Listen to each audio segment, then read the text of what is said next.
That's what it means to be his follower.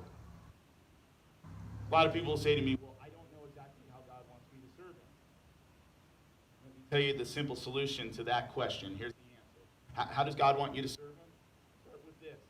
Pray every day, and every day look for an answer, or look for a way to be the answer to somebody's prayer.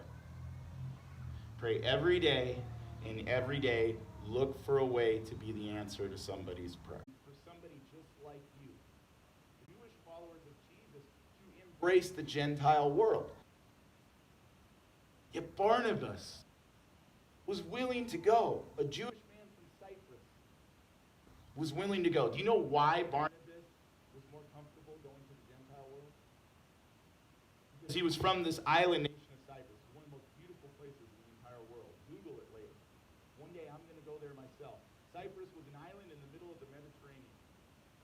And it had been conquered and overthrown by the Greeks, by the Egyptians, by the Romans, and it became a cultural melting pot. Cyprus was actually, before the time of Christ, given as a gift by Mark Antony to Cleopatra. And that's where Barnabas was from. He grew up in this melting pot of culture, so he wasn't afraid of going out to the Gentile world. His heritage had brought him to that moment to be the right man to go here. You know why else Barnabas was the right person to go? Because we see time and time again that he had an adventurous spirit.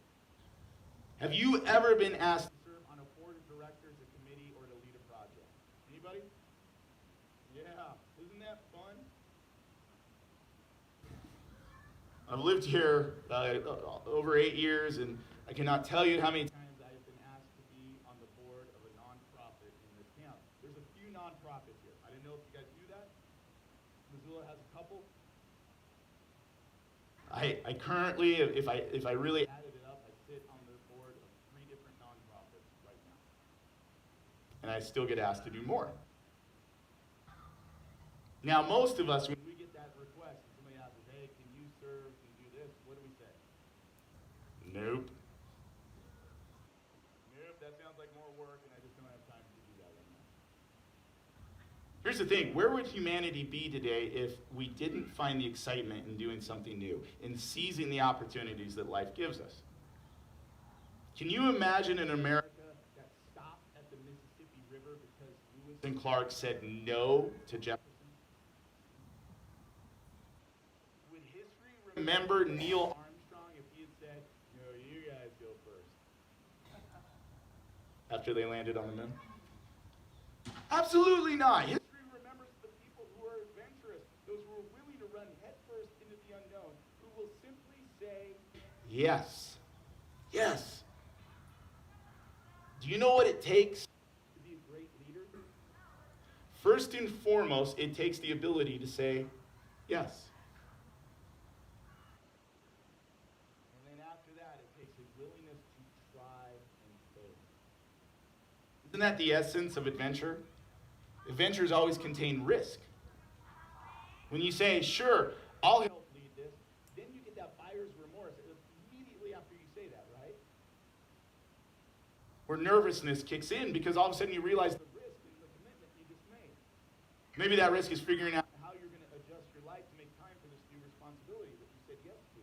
Maybe the risk is in the reality that you might fail as you try to do something new. Here's the thing, though. You'll never know if God has truly called you to help lead something until you actually try it. I think what truly sets Barnabas apart from his contemporaries at this point was his willingness to take on new risks. Our world has plenty of managers.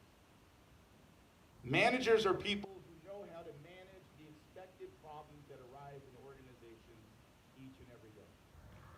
Here's the thing, managing isn't leadership. People grumble about their managers, but they often hate, and I mean hate, truly great leaders. You know why? Because great leaders are willing to shake up the status quo. Organizations die off, including churches, because they get stuck in the routine of managing expected problems and maintaining the status quo. As we've read over the first 10 chapters of the book of Acts,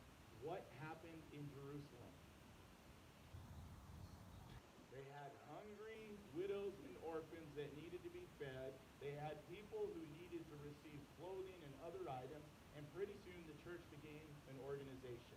As we saw, as we read through there in Acts 6, they started appointing people to help manage all of the daily problems of this church. You know why the 11 didn't go? Because as they fled Jerusalem, they were trying to figure out how they could continue to manage the status quo of the problems they already knew. They had maybe 20,000 people at that point that needed their leadership.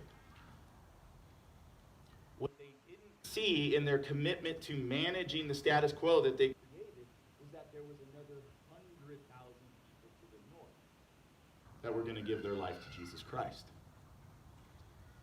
That's why churches and leaders need to take risks. Let those risks be calculated risks, but let us take risks. And those risks are led by leaders that feel called by God. And when leaders lead, incredible things happen. The second leader that responds to the church in Antioch, and it's Paul, is Saul of Tarsus, whom we eventually refer to as Paul the Apostle. Paul responded to an invitation for Barnabas to be more than an ex-Pharisee and tent maker who was living at home in Tarsus. What if Paul had said no to the invitation that Barnabas extended to him to go and help lead this church in Antioch? Who then becomes the apostle to the Gentiles, going further west with the gospel, all the way to the city of Rome, eventually, the capital of the world? Here's the truth that we see out of this. Churches don't need a leader. They need leaders.